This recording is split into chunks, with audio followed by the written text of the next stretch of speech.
Bonjour, aujourd'hui nous allons faire la brioche sans beurre et sans œufs à la manière de Christophe Michalak. Alors il vous faut pour à peu près une brioche de 6 personnes, 260 ml de lait que vous aurez fait tiédir, juste tiède, pas bouillant, pas brûlant surtout, juste tiède. Il vous faut 20 g de levure fraîche de boulanger ou alors 7 g de levure sèche, la levure lyophilisée, 380 g de farine de gruau de préférence ou alors de la farine T45 ou T55, 60 g de sucre en poudre,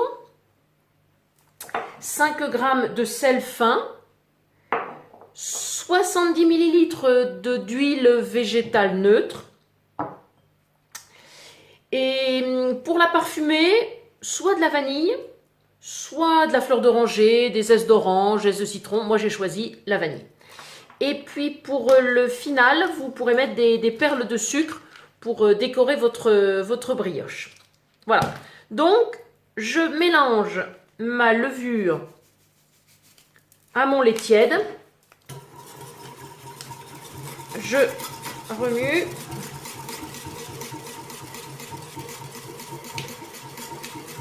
Voilà. Et ensuite, on va laisser reposer 10 à 15 minutes.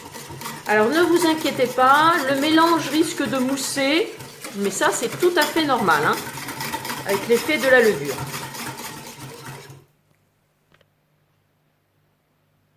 Alors, vous voyez, le mélange lait tiède et levure commence à mousser. Je ne sais pas si vous voyez, mais il y a des bulles qui se forment, et c'est tout à fait normal. Bon, maintenant, on va s'occuper du robot. Alors, cette brioche, vous pouvez la faire soit à la main, soit au robot. Moi, j'ai choisi l'option robot parce que, bon, c'était plus pratique pour moi, et puis...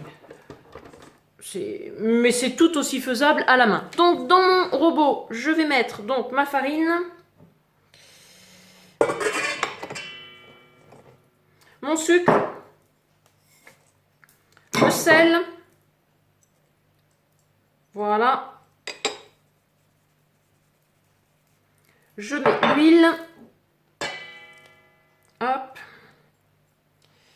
voilà, et je vais pétrir pendant 5 minutes doucement. Voilà, je laisse travailler le robot pendant 5 minutes.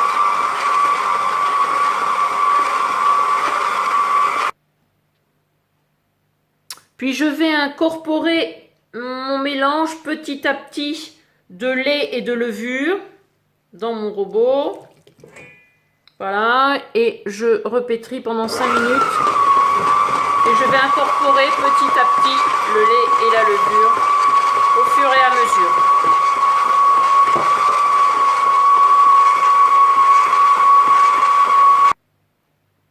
Alors vous remarquerez que votre pâte est assez collante, mais il n'y a aucun problème. Donc j'ajoute un petit peu d'extrait de vanille et je vais rebattre encore pendant 5 minutes. Voilà. Alors après, il y a deux possibilités. Soit vous avez envie de déguster votre brioche tout de suite, auquel cas, eh bien, vous la laisserez lever 2 à 3 heures à la température ambiante. Ou bien alors, vous la faites cuire le lendemain et vous la laissez toute une nuit levée au réfrigérateur. Voilà. Donc, moi, c'est ce que j'ai choisi de faire. Je vais la laisser toute une nuit au réfrigérateur, de manière à ce qu'elle elle soit bien gonflée, bien belle. Mais même si vous voulez la consommer de suite, il n'y a aucun problème, elle sera également très bien. Et pour les 5 dernières minutes de pétrissage, je vais pétrir à une vitesse un petit peu plus soutenue. Voilà, pendant les 5 dernières minutes.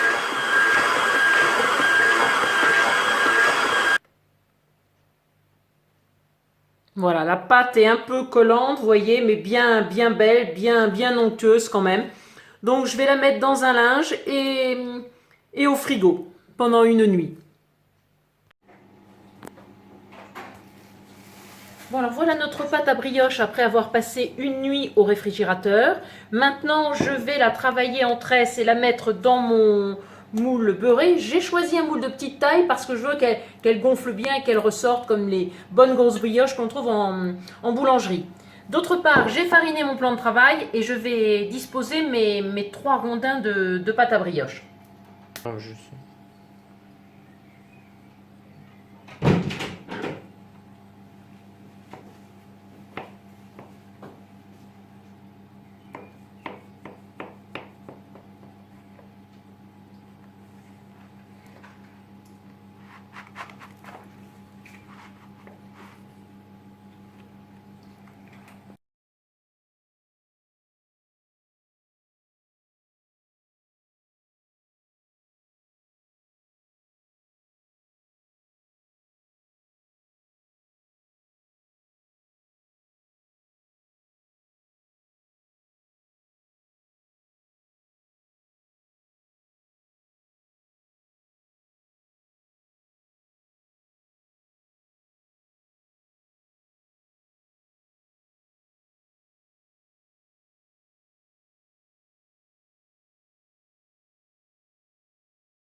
Une fois la brioche préparée, on la laisse reposer encore pendant environ 1 heure, le temps qu'elle regonfle, et puis on l'enfourne après l'avoir badigeonnée de lait ou d'œuf à 160 degrés pendant Pendant 25 à 30 minutes.